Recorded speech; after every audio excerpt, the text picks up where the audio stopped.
Anything else on the Messi front, Chris, before we move on? No, I'm done. I'm I'm falling out. I told you, I never want to bring this guy's name up again. I don't know, man. This Messi thing is just a freaking mess. What a disaster. I don't want to hear this name ever again until it's official.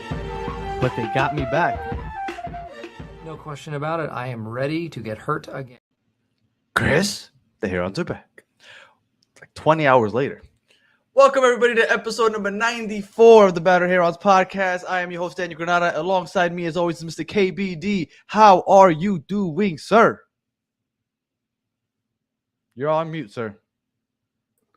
Yeah, it's 20 hours later. I'm ready to go. We got a new team that we're playing in 48 hours, so I'm definitely looking forward to that. We got to climb the ladder, baby. We're playing on a Sunday, randomly. Oh, that's right. 72 hours. Jeez, I keep thinking today's Friday. What am I doing? And it's even more than 72 hours because it's the West Coast, so it's like a 10 o'clock game. You got to stay up late. Luckily, it's Labor Day the next day.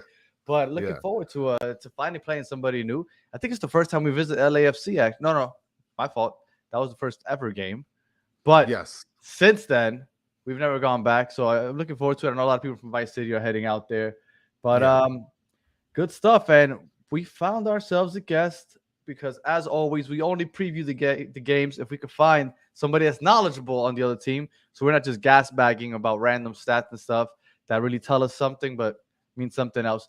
So without further ado, from the Shoulder to Shoulder podcast, LAFC Zone, Chris, welcome to the show. How you doing, sir? I'm great. Thanks, Chris, Daniel, for giving me the opportunity. Really excited to talk about the match upcoming this weekend. It's going to be a good one. Yeah, I mean, for sure. I mean, you guys are the defending champs. You guys are probably, I know everybody says Galaxy, but I think LAFC is kind of overtaking them as the biggest name in MLS. Well, until Inter Miami keeps rolling. So it's exciting because, I mean, you guys are it right now, defending champs and all that other good stuff. Well, it's definitely a tall order to continue to be competitive in this league. There's a lot of parity, and that's, I think, one thing that's nice about the MLS is that teams are never going to be always at the top. So you always have to keep fighting with the transfers and people coming in and out. So we're going to enjoy it while we can, but it's definitely not something that you can just rest on. We got to keep fighting, keep trying to win the city.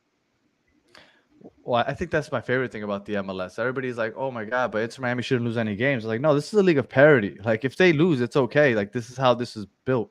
Like, this is the way this league is supposed to run. We're not supposed to have Manchester City type runs where you just win the title for like 5 or 6 years in a row. Like, that's not even fun. Who really wants to watch that outside of a Man City fan? So, I mean, I'm all about the parity, and I'm excited for this game coming up on Saturday. Chris? On Sunday. Sunday. And I just look at that. You and I are both on some other shit right now. I got two Chris's, so I got to be very specific when I say Chris. So I got to call gas bag and then Chris. There we go. That's how I'm going to do it. All right, Chris. So usually we start off by asking the very basic question. Up until now, you guys were defending champs, and you guys haven't looked as dominant, but like you said, it's a league of parity. How have you guys looked? I know in Leagues Cup, we thought you guys were going to – I swore that it was going to be LAFC against Inter Miami in the final. How have you guys looked in the regular season up until now? And then what happened in the Leagues Cup? Like the way that you guys kind of choked that one away. Yeah, you know what? The season, I think the most fans would say that the first third of the season was going really well. We were coming out and playing good, solid performances. The consistency overall, the team, I think the people felt that the team was doing their job for the most part. And then in the dog days of summer, we started to stutter a little bit, have some hard times, a couple ties, couple losses. We were dealing with some injuries. And so the Leagues Cup couldn't have come at a better time, in our opinion. We got past the first round because of winning the MLS Cup. So we were immediately into the knockout stages. And that gave us time to get a bit of a rest. And I think that showed true when we were playing those initial rounds of the knockout stages.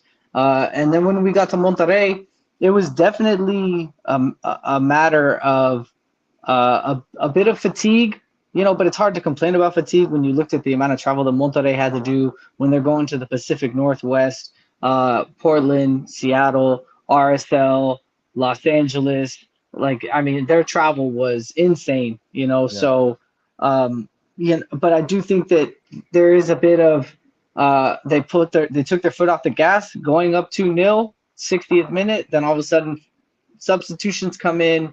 You can make all the excuses that you want in the world, but at the end of the day, we didn't handle business. We didn't finish out the game, and ultimately we had to sit here and watch the other team walk away with a victory. I think that you're right that if we had beaten Monterrey, that the path to the finals would have been a little bit more clear. But it is what it is. Well, and handedly after that, they won against Colorado. I mean, they took a loss on Saturday against Charlotte, but handedly immediately after losing to Monterrey, you guys ended up beating Colorado 4-0. So I'm totally with you. I think that you guys definitely would have been able to take advantage if you guys would have been able to creep past Monterrey. Right. And, I mean, Colorado's definitely in the cellar right now in the West, and Charlotte isn't far from being in last place. I think they're just a couple positions above you guys right now on the table. So when you look at that from an optics perspective, you definitely would anticipate victories, right? No one is at all going to say that Colorado or Charlotte are anything close to Monterrey. But, Charlotte, again, just it looks like there is this Dr. Jekyll, Mr. Hyde situation right now where the team looks electric at times and then they sputter and they look flat. And, when it comes to how the team is going to look at the end of the season, you either want to go through this now and figure it out so that you're firing on all cylinders, or if it just continues to happen, your expectations for how they're going to perform are going to be scary. And going into any game, you're going to be biting your nails wondering, how is this team going to show up today? Almost definitely. I can't remember last year. I know there was, I don't want to say it was a big signing, right? Because everybody kind of felt like he was over the hill. But Gareth Bale came on. It's a random question, but I've always been curious. Gareth Bale came on to the team during the summer, and he really didn't perform like you would have imagined.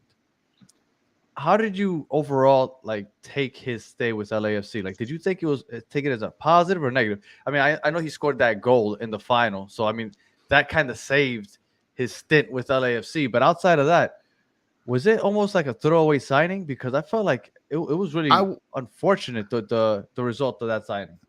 I wonder the same, because at the same time, I was kind of hearing rumblings like people weren't really too happy about him. You know what? If it wasn't for extra time, he wouldn't have played in the final. Right. So Gareth Bale's tenure with LAFC will forever be in the history books because of that header in stoppage time of the MLS Cup, right? Like he has solidified himself in the history books with this club. Leading up to it, I think that everyone knew the narrative that Gareth Bale was looking for a place that he would be able to go and prepare for the World Cup. Going into that, everyone had heard him have complaints about the pressures of playing European football.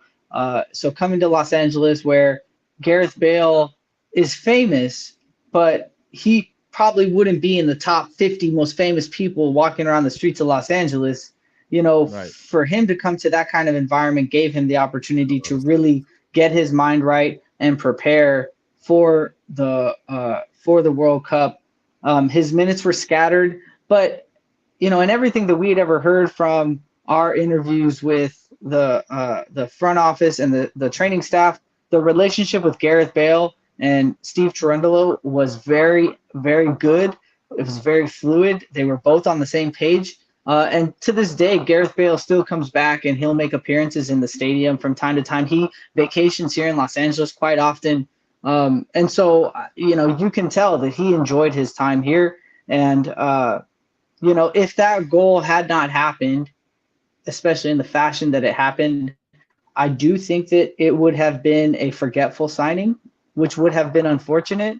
So thankfully it played out the way that it did. Even if we had lost in PKs, what Gareth Bale did in that moment to get us level, it makes for a great story, and it makes for a very memorable moment with him. Well, I want to ask a question because Gareth Bale, I mean, obviously, we just got Messi, so it's like on a completely different level. But you have a lot of fanboys that are like, following Gareth Bale from like when he was playing back in bigger leagues, and now all of a sudden he's playing for LAFC. Did you guys sort of feel the trend of people coming just for Gareth Bale instead of for the patch for the team? I think that there were some, but I don't think that there's the same level as what you're seeing with Messi. Yeah, didn't have much of a following. Everybody in Real Madrid hated him. The Spurs but you know what fans though? hated him. I think people forget, there was a period in time where Gareth Bale was number 3 in the list of best football players in the world behind Messi and Ronaldo, right? So it's like, I mean, arguably, right? Danny. Yeah, that lasted like a year or two. True. His last year on the Spurs is maybe his first year Real Madrid with that crazy Copa del Rey goal where he outran. I want to say it's Jordi Alba maybe that he outran for that goal.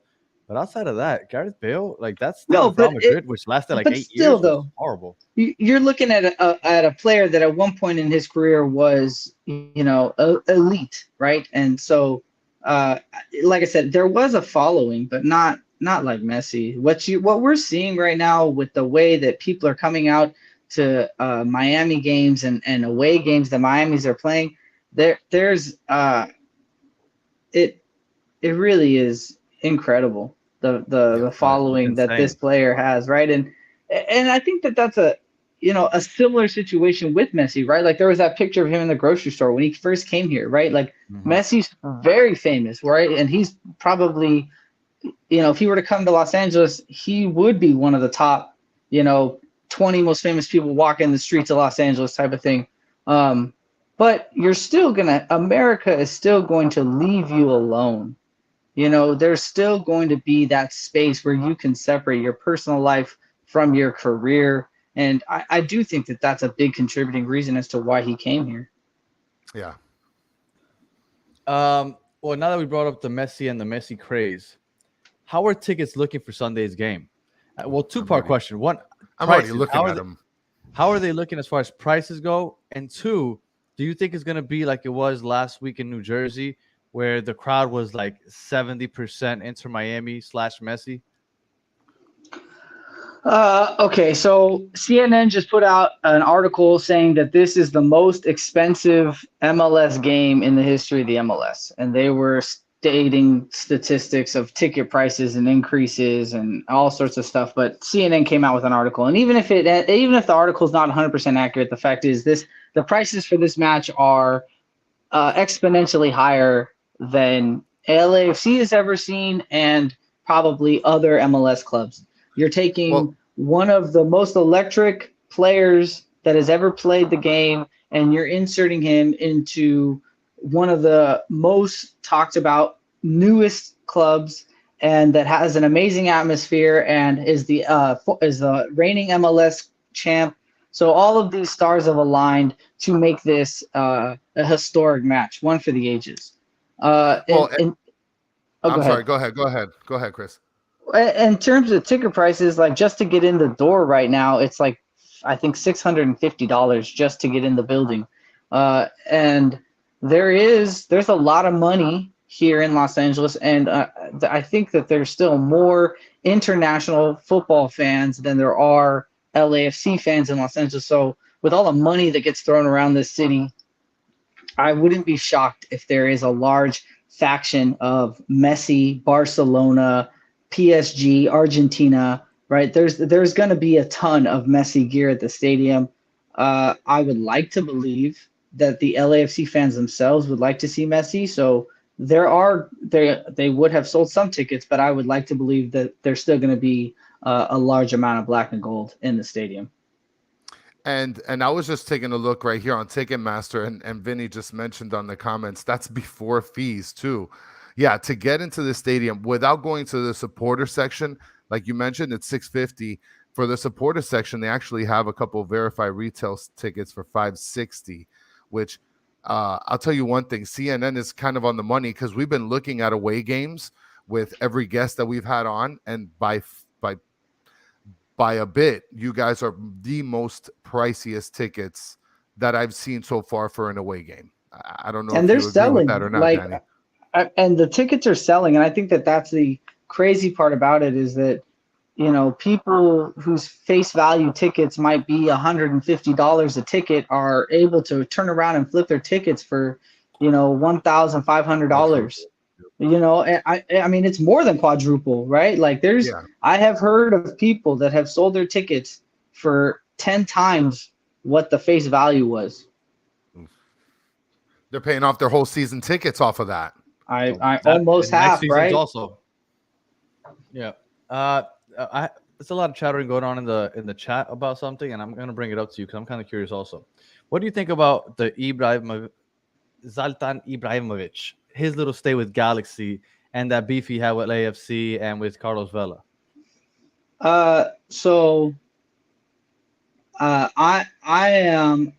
I'm always going to be a fan of the rivalry between LAFC and the Galaxy being good. Zlatan Ibrahimovic was by far the perfect villain for LAFC. He, you know, had this air about him, and he brought so much skill, and he elevated that club, and he made the matches so fun to watch. You know, Chicharito is not able to elevate that club to the same level.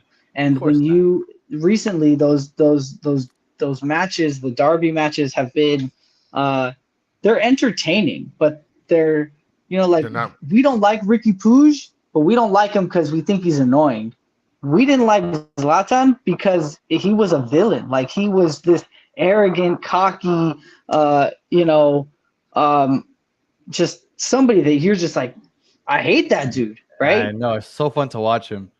And that's the thing, right? I've always said I want these matches to be back and forth, you know, 2 to 3 tie matches. Like, I want them to always be close, and I want them to be good. I just don't want the Galaxy to be that good, that's better than us, but I want them to be good, right? It's boring. Right? It's boring when a derby is boring and one-sided and you go in expecting a team to win.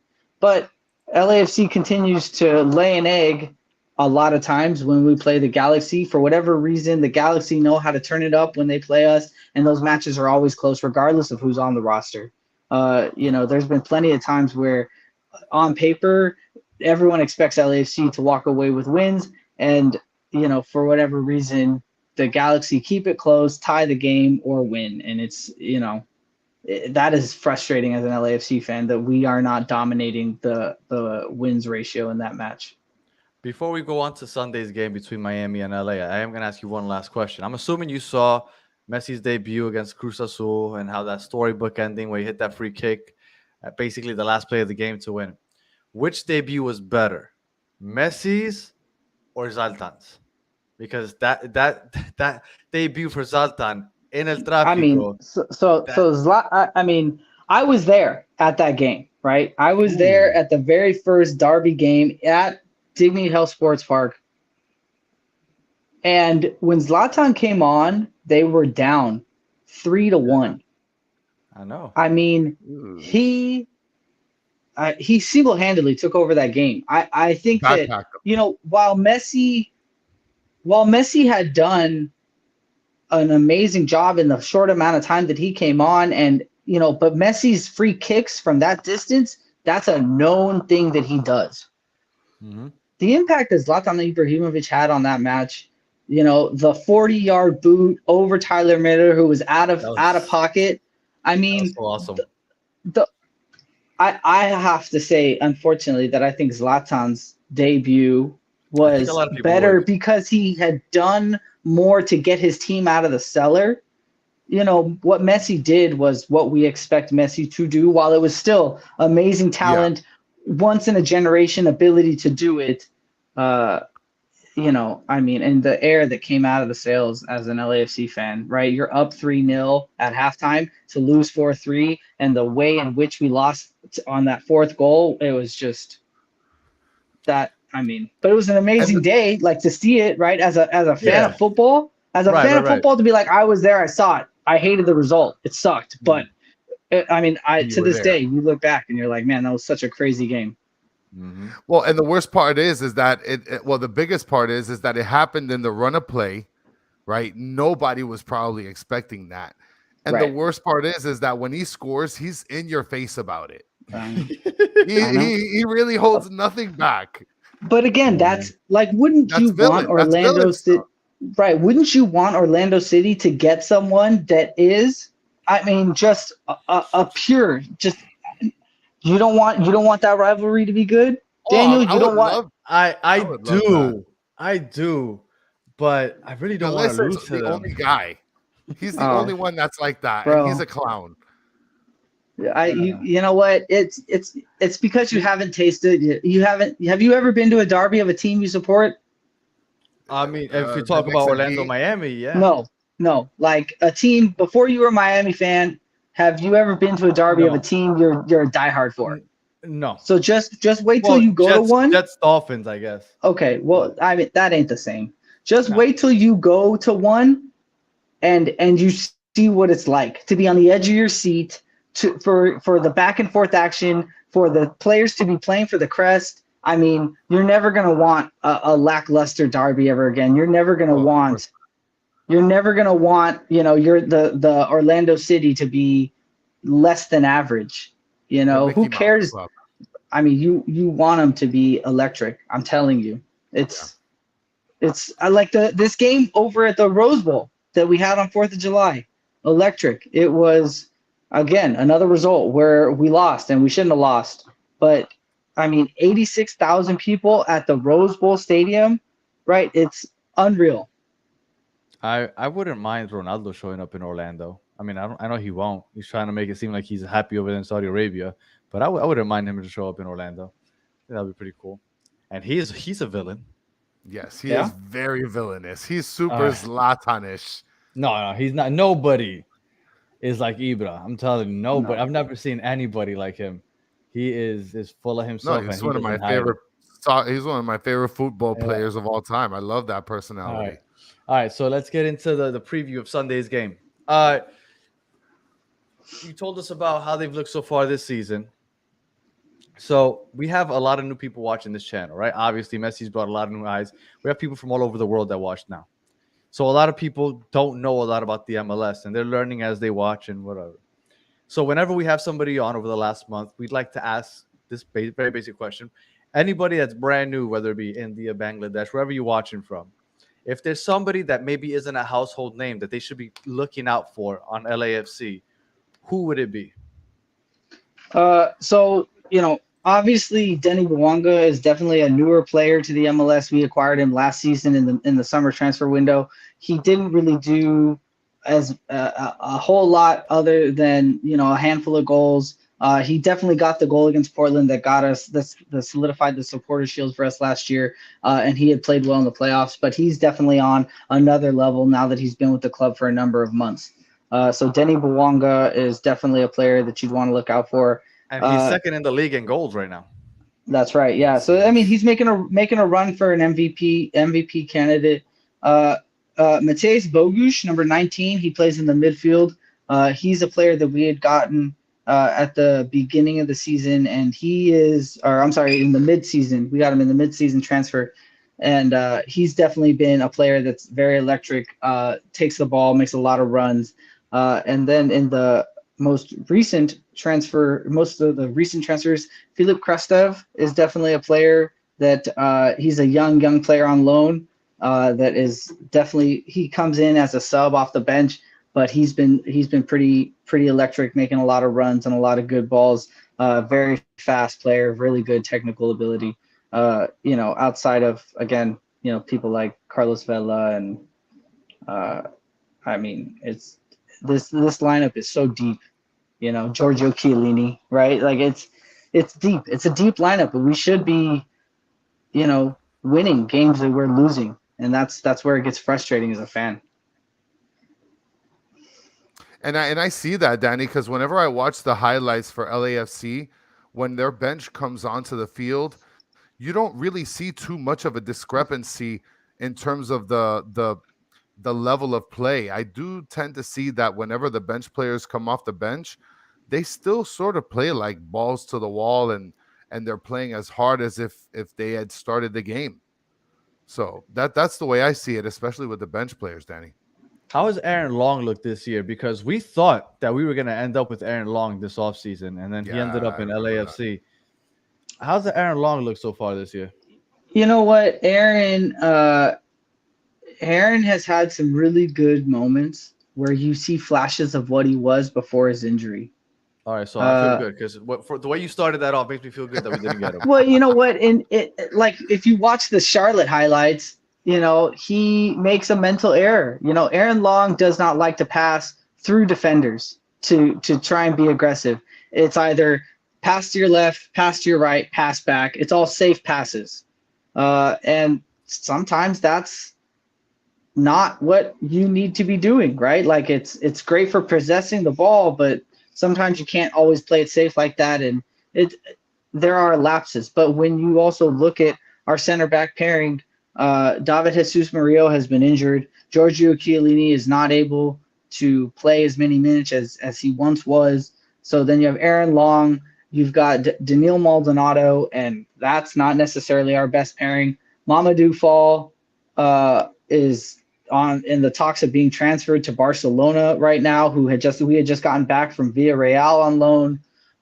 So it's kind of like slim pickings is what we had available in that Charlotte match. I'm hoping that Giorgio, if it were to be our top two defenders, I would say it'd be Giorgio and David Jesus Murillo. But David Jesus Murillo still might have some lingering injuries, so then it would be Aaron Long and Giorgio Chiellini. When they're in together, it's a solid center back pairing.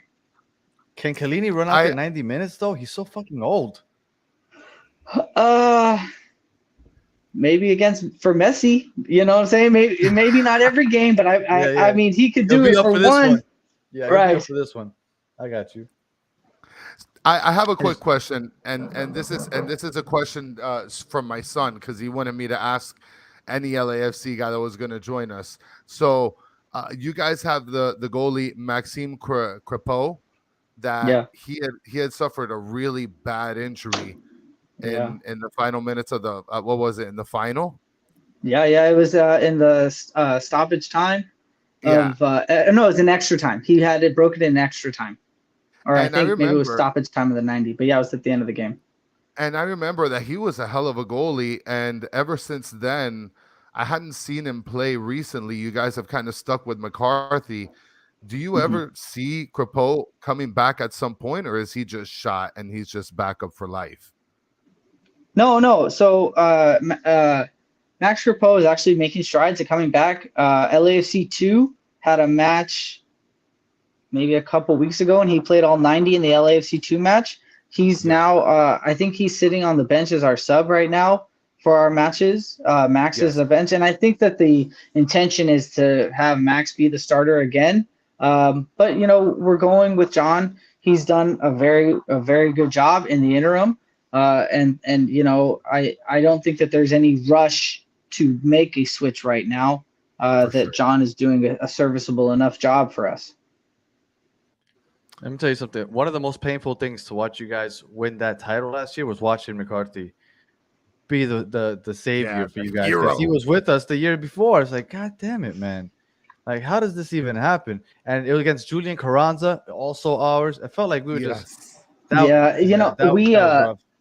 So after the game, I was at the after party with the players and the staff, and John was just the nicest guy, hung out, was just like loving every minute, taking in every moment. And then we had him on our podcast maybe like a couple weeks after, and he just talked about the whole experience and how he had gotten really down on himself because he just didn't think he was going to get his opportunity. And I mean, how the tables have turned for him.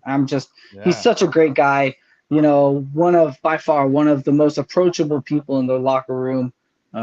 You can't say enough nice things about John, and we're just again really fortunate to have him, and we're going to appreciate him while we have him, because surely to say, if Max Crepeau were to become the starting goalkeeper, John McCarthy would find a starting spot somewhere else in the MLS.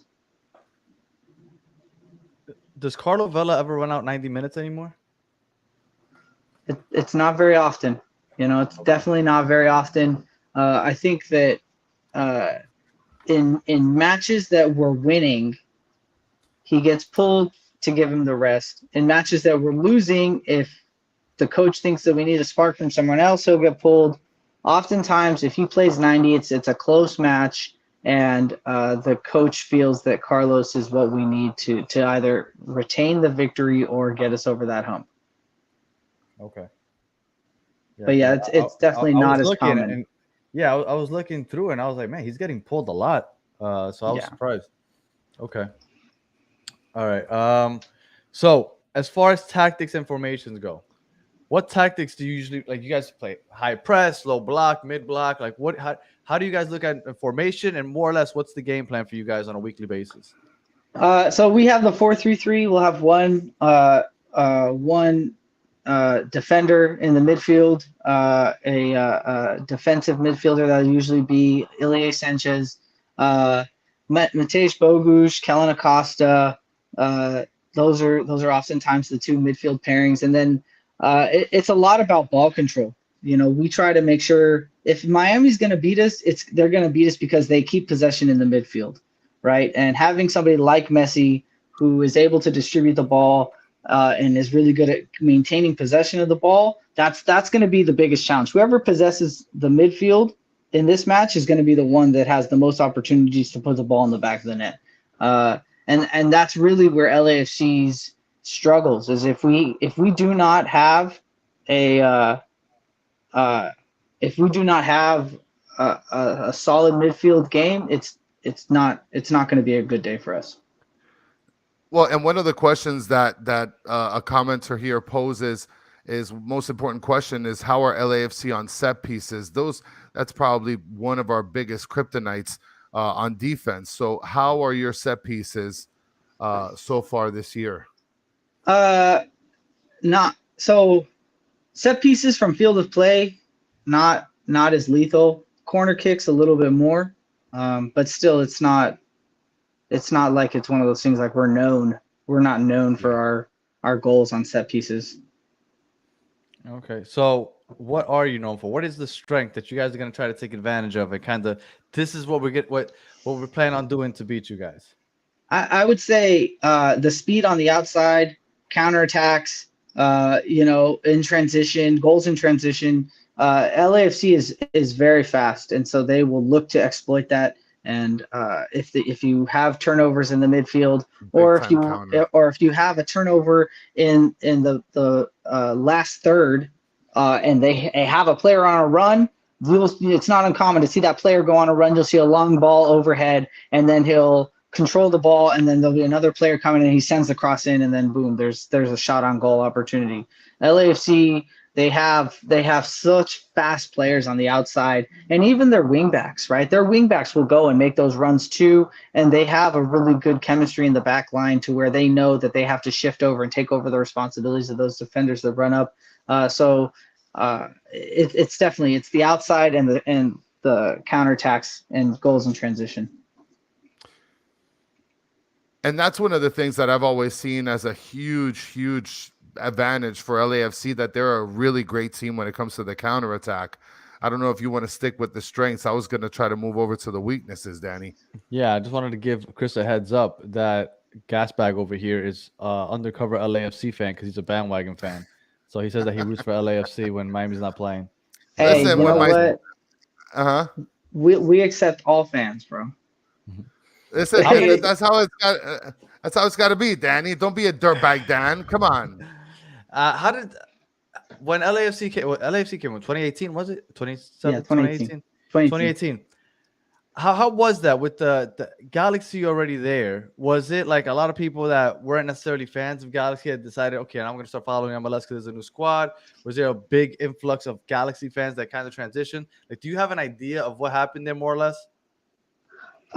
You know what? I mean, there's no hard numbers, but LAFC is comprised of former Galaxy fans, former Chivas USA fans, and people that were not fans of any MLS team in particular.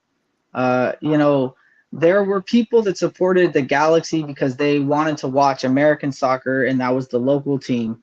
And And it's not uncommon to hear that they didn't identify with the Galaxy, but they went and watched Galaxy games because that's what was there and that's what was available.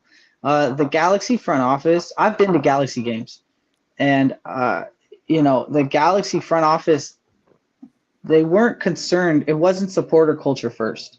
It was the lights and the show and the let's get the most famous player that we can get. They tried to replicate what David Beckham was and the impact he made in the early 2000s. The thing about it, though, is that, and as you've seen in this league, you'll bring over notable players from Europe or from South America, and they are flat. What David Beckham was lightning in a bottle. And that club has tried to replicate that several times over. And that method of running a club that way got tired. And that's why part of the connotation that this league was a retirement league was because all we were doing was signing these players that were at the end of their European careers. Washed already. I wouldn't say washed. I mean, they weren't as good as they once were, right? Mm-hmm. But that doesn't. I mean, would you say Zlatan was washed, right? Like no. He was at the end of his career. He only played another 18 months in Europe, but he wasn't washed. Like he was still playing at a high level when he went back to Milan. So it's like Pirlo was washed when he came to NYCFC. So was Lampard. He was washed too. So was Gerrard when he came to Galaxy, right? So it's like they didn't put supporters first. And so you look at, LAFC had the benefit of looking at what NYCFC did, what the Galaxy have done, what Seattle had done, and they got to see what was successful, and they got to implement it at the stadium. And that's something that, like, you guys in Miami didn't do correctly either, right? When you guys built your stadium, you didn't build it in the city, you built it in Fort Lauderdale. And now look what you're doing. You're building a new stadium in Miami because that's what the fans wanted, right? Los Angeles having the opportunity to build a stadium that was supporter-centric in Los Angeles to be able to have safe standing and have the terraces and have the tifos. And I mean, it's unfortunate. Like the Galaxy are in a losing battle now. They just got safe standing 2 seasons ago. But I mean, they have 2 supporters on opposite sides of the stadium, and it's unorganized and it's conflicting chants. The Galaxy do. They have supporters on opposite sides. If you ever watch a game, bro, 75% of their supporters are in their safe standing section on the left side of the television screen, and there's one supporter group that's on the right diagonal corner. And that one supporters group doesn't get along with any of the other supporter groups. And so they have like drama and they don't get along. And so they can't get all their supporters in one section. That stadium is not built for supporters first.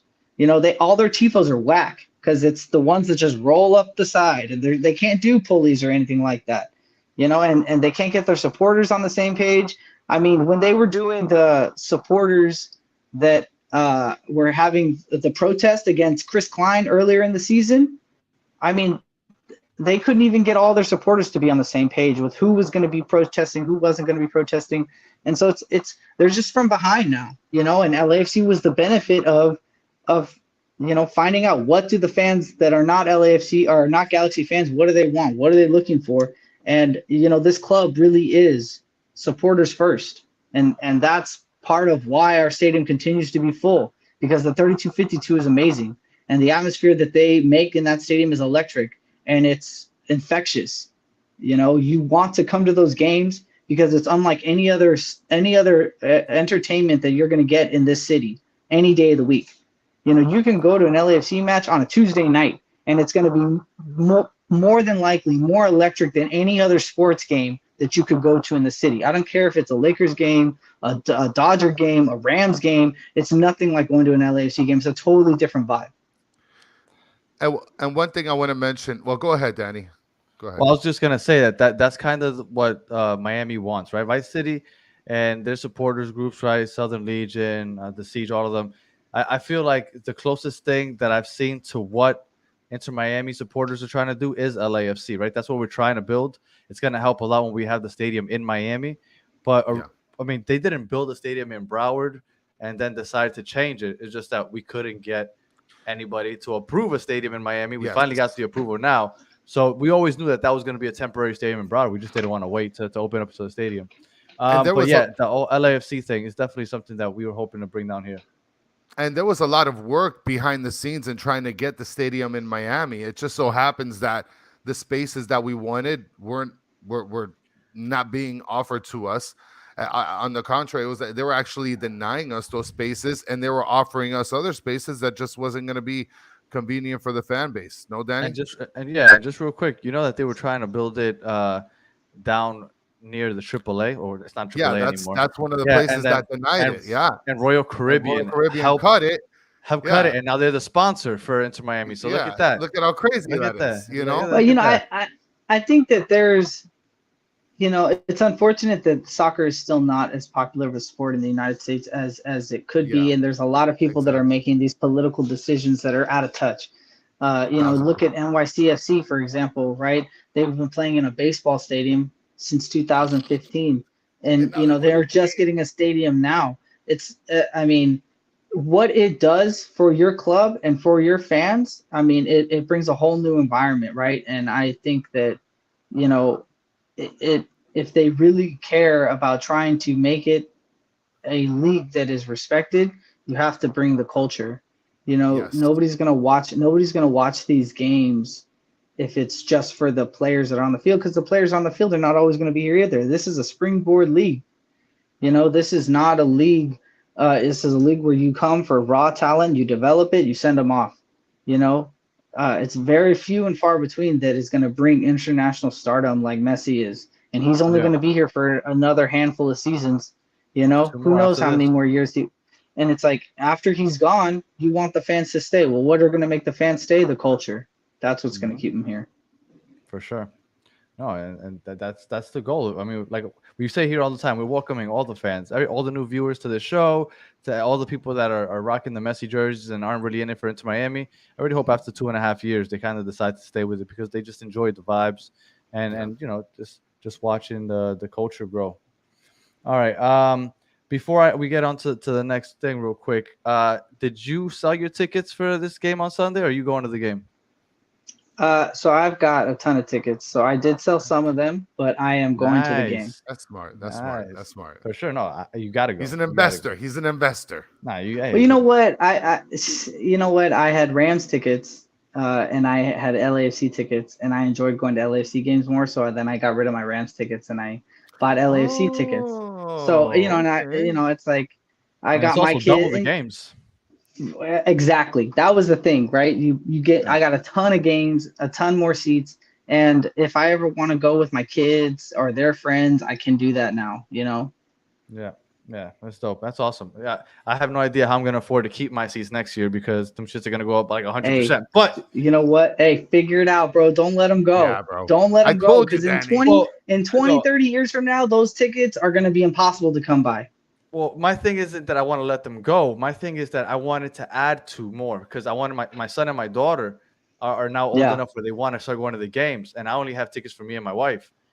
But now I got to pay double what I'm paying for us two, plus try to add 2 seats, and then they're probably going to try to move me in the stadium because I can't find 4 seats. So it's going to be like a mission, especially now there's like a waiting list with Messi. Like I should have just done it last year, but I thought that they might still be too young. I messed up. But anyway, all right, so going back to Sunday, we talked about the strengths for LAFC.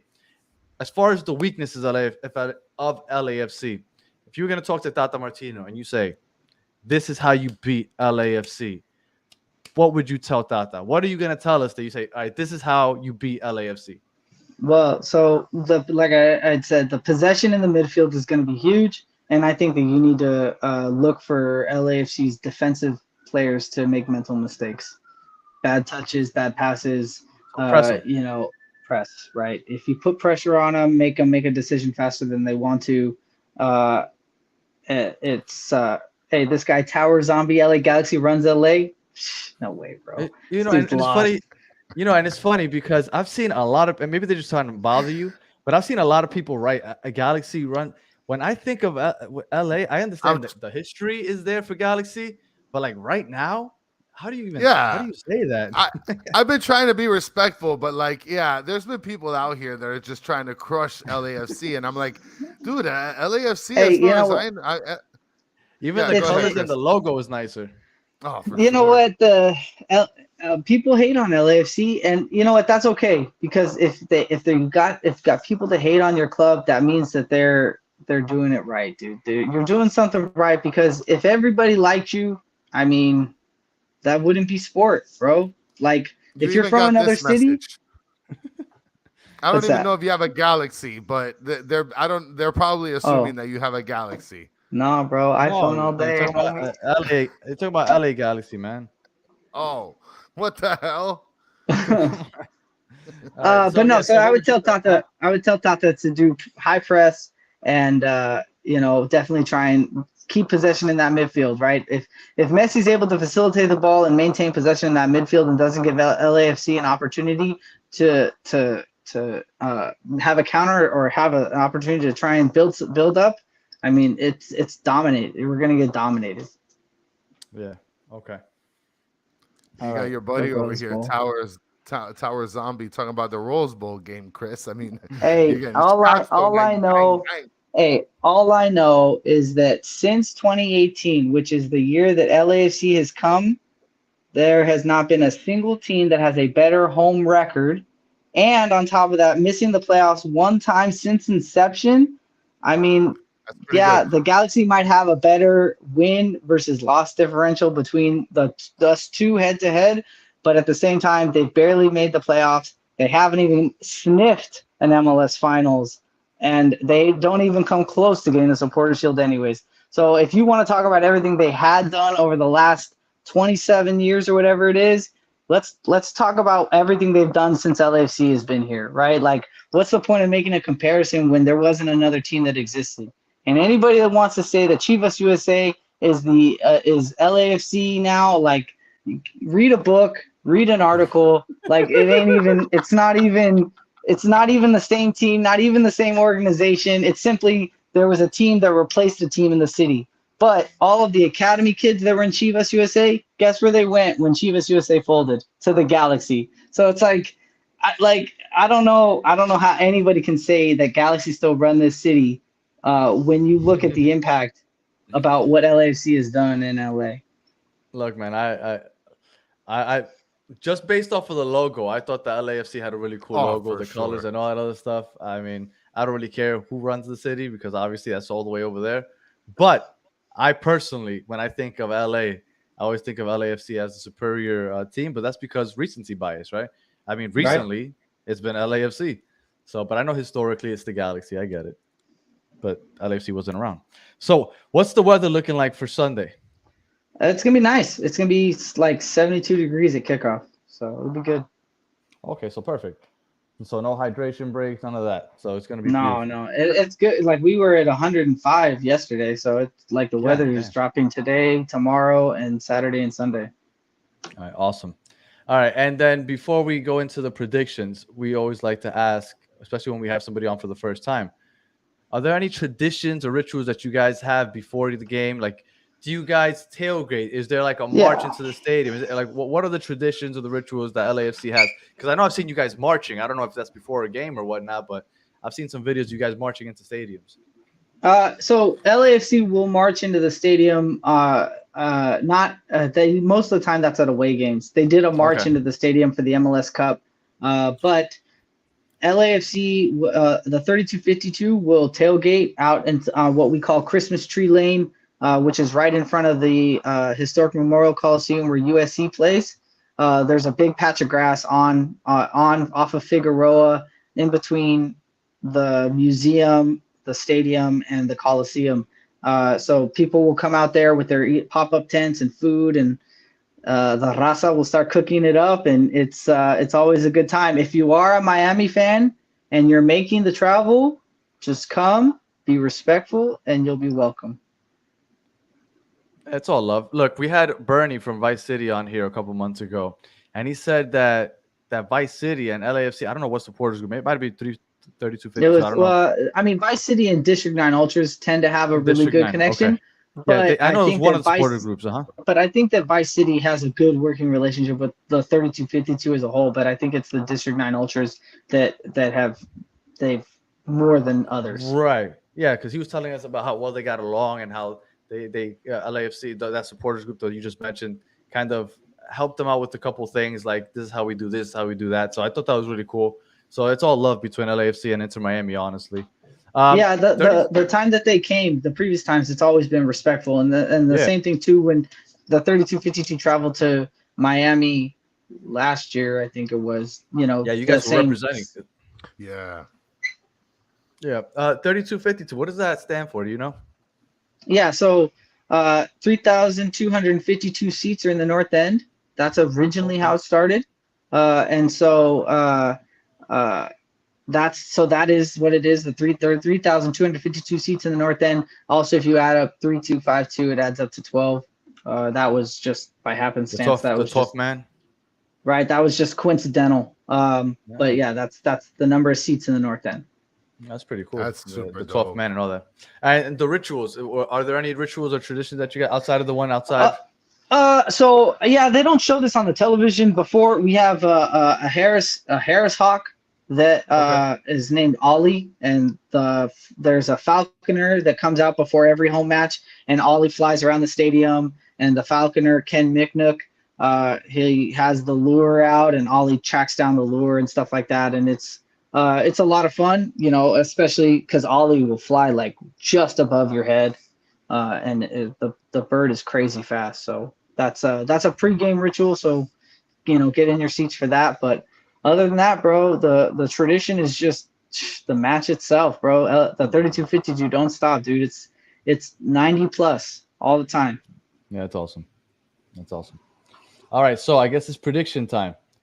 So we always start with our guests. So Chris, how do you see? I mean, we need this a lot more than you. You guys are nice in the second seed, like you guys are, and this isn't necessarily do or die for you. For us, we need this.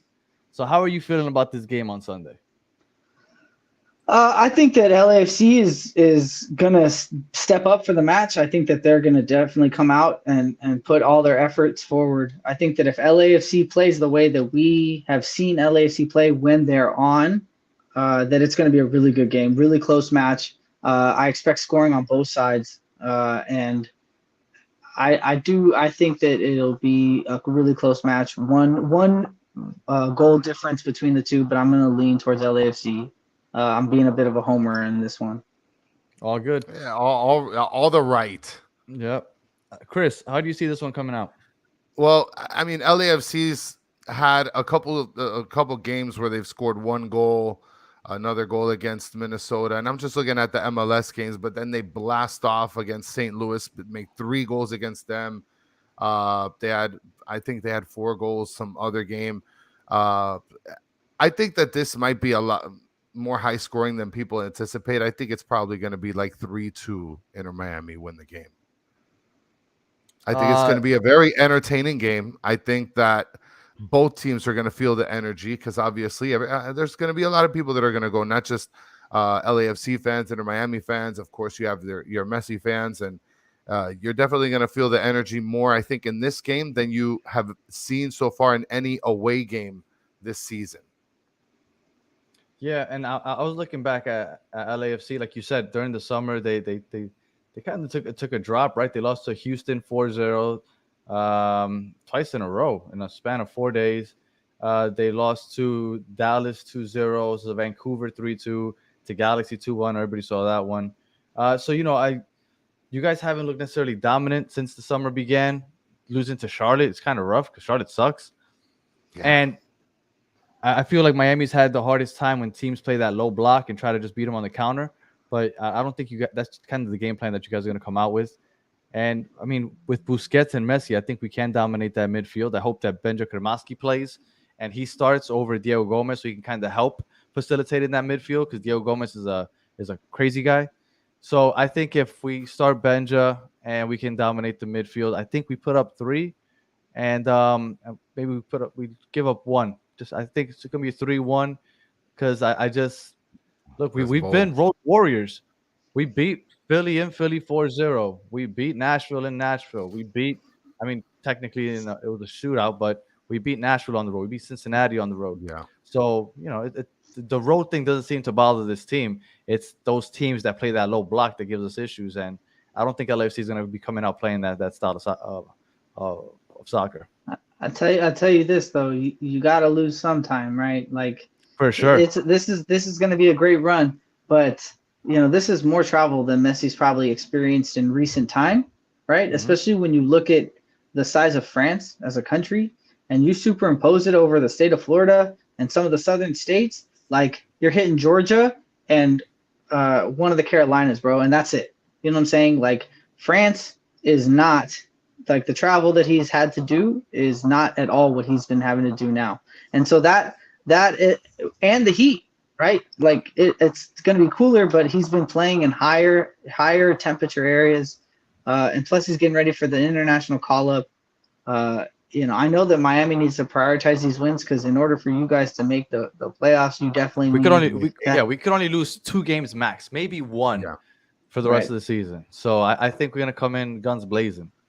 But I do think that if you guys go down early, that if Messi starts and you guys go down early, I think that Messi might get pulled and the Tata Martino just might say, okay, hey, like this will be one of our losses. Because I'd rather lose to a team that's playing well than take a loss against a lesser opponent, because you need all the points you can get, right? So it's like save Messi for a lower quality opponent right now and get those 3 points as opposed to trying to have a dogfight and only walk away with 1 or none. The thing is that Messi probably won't play in the next 2 games for us. He's not playing next week because international duty, and then the week after that he might play, but it's in Atlanta. I just don't see him playing on turf. So I think he won't play in those 2 games anyway. So this LAFC game is almost a must win. And from everything I've heard, right, that everybody, those like hardcore Messi fans, they've all told me Messi does not get pulled early in games. Like he refuses. So if that's true, I don't know. We'll see. I don't know. And then the whole travel thing, I get it. I do. I know everybody talks about it and players say it, but that dude's walking around in a plane with like a private little area that's probably bigger than my fucking house. Like he's chilling. He's probably getting pedicures and stuff on there. Like I'm not too worried about him flying 5 hours. Yeah, he's not sitting in like coach, in between two. There was a picture of him on coach though, right? Like not too long ago, he was riding coach. But for this flight to LA, I'm sure he's flying in style. I'm not too worried about that. Yeah. Right on. But either way, it's going to be a good game. So I'm looking forward to it. This has been the game I've been looking forward to the most outside of Leagues Cup, obviously. But when I looked at the rest of the schedule after Leagues Cup, this is the game that I'm looking forward to the most. This one and then the Orlando game. Those are the 2 games because LAFC, I feel like it's that barometer of like, okay, let's see where we're at. LA, I want to see that. If the chat has any more questions for Chris, because we're going to wrap it up soon, you could ask it now. And Chris, I know you probably want to ask you. Well, I mean, they've already mentioned it a couple of times, Danny, but they also want me to ask the superhero question. Should I throw that one in there? Yeah. I can't believe this became a thing. Go ahead. So, yeah, well, first, let's start off with this, Chris. We do this with every guest. And you gotta make some tough choices here, Chris. You got to be able to pick one of the 5 pieces of steaks and one of the 6 pieces of toast. And to be clear, they will judge you based off of this question. Yeah, so that zombie grass boy, whatever, tower zombie, that he's been hating you so far, no matter what. Now it's going to be amplified. All right. I'm going to say, I mean, can I get like a 2.5 on the steak? Like, that's a great question. We've never had anybody ask that. How to be an LA guy? Look at this. 2.5. I mean, you know what? I guess 3 is. I'd rather have a 3 over a 2, but really I like it right in between a 2 and a 3. And then for toast, well, you know what? If I'm gonna be judged, bro, I gotta give these controversial answers. I got it. I like it. I'm gonna say 3 again on the toast, bro. Okay. See, I respect the 3.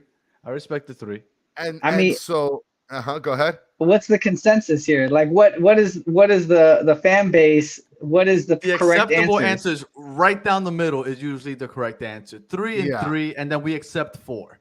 But for the most part, 3 down the line. And if you say anything else, the chat will just eat you alive. For sure. we had a guy that picked number 6 for toast, and Yeah. the chat almost lit him up as much as that piece of toast that he picked. That's good. All right. That's good. All right. What's the superhero question? So on our last episode, we just randomly started talking about superheroes, and Danny, my co-host, Dirtbag Dan, says that Super Mario from Super Mario Brothers is legit a superhero. Do you consider Super Mario a superhero? Oh, no. Why not? It's a legit argument, though, Danny. Give him a mushroom and he'll be more powerful than Batman. Bro. Batman just got money. Batman just got money. That's it. Look, if you give Super Mario a star, he'll beat your ass to a beat. Bam, bam, bam, bam, bam, yeah, okay. Like, so he's got a beat to it and everything. You give him a feather, he's flying, bro. You know what? Maybe Batman it's just the traditional, you think of superheroes, you think of comic book superheroes and things like that, dude. I don't know. That's what I associate here. If there was a comic book made after him back in, the golden age of comic books, that's what a superhero is to me, bro. Super Mario's dope. Super Mario's dope. So? Look, that's Mr. Like Take Your Girl. He's got a belly and he's got peaches. Come on, man. I mean this is like, what does Iron Man have? Okay, do you fucking consider Dragon Ball Z a superhero? Like, what are we getting into here? Oh, well, that's anime. I don't consider come on, that's anime. It's Japanese. It's a Japanese figure. It's a Japanese creative video game. What? You know what? Super Mario fuck up Goku. That's all I'm saying. Okay. And he's from Brooklyn. And he's from Brooklyn, which is the most important part there. All right. Well, Chris, man, thank you for joining us. Let everybody know where they can find you. Yeah, absolutely. For anybody that's interested in following LAFC, it is at LAFCS, the number 2S, at LAFCS2S. We do weekly podcasts. We also do opponent correspondence just like this on our show for all of our guests that we have, for all of the games that we have coming up.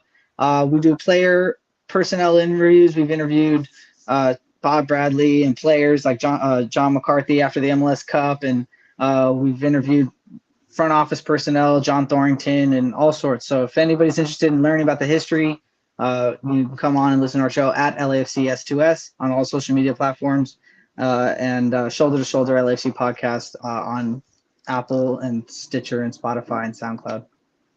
Awesome, man. Well, we really appreciate you taking the time to join us. I know it's mad early over there. It's like, what, 6, 5? 6, yeah, it's 6 o'clock. 6 o'clock over there. So we appreciate you joining us early. It's a little later over here. And but yeah, we appreciate you taking the time, and we look forward to Sunday. Any final thoughts, Chris? Yeah, that tower zombie dude is out of pocket, bro. Yeah, this guy. He says I'm plastic because I went to bro. Did you ever go to Orlando games? Like, let's. Well, listen. Other than Tower Zombie, a lot of the guys in the chat they really liked you, and we enjoyed the time that you dedicated with us, and you had a lot of fun with us. And let me tell you, you gave us a lot of information, broke a lot of things down for us, so it's highly appreciated. Yeah, no problem, guys. My final thoughts, Danny, is this is gonna be a motherfucking slobber knocker on Sunday. It's gonna be one of the most entertaining games for sure. I'm looking forward to it. It's gonna be fun. All right. Yes. So, as always, if you're listening on audio and you listen all the way to the end, we thank you. We appreciate you listening all the way to the end. Please hit those 5 stars, comment, review, all that other good stuff. And if you're watching on YouTube, please like and subscribe.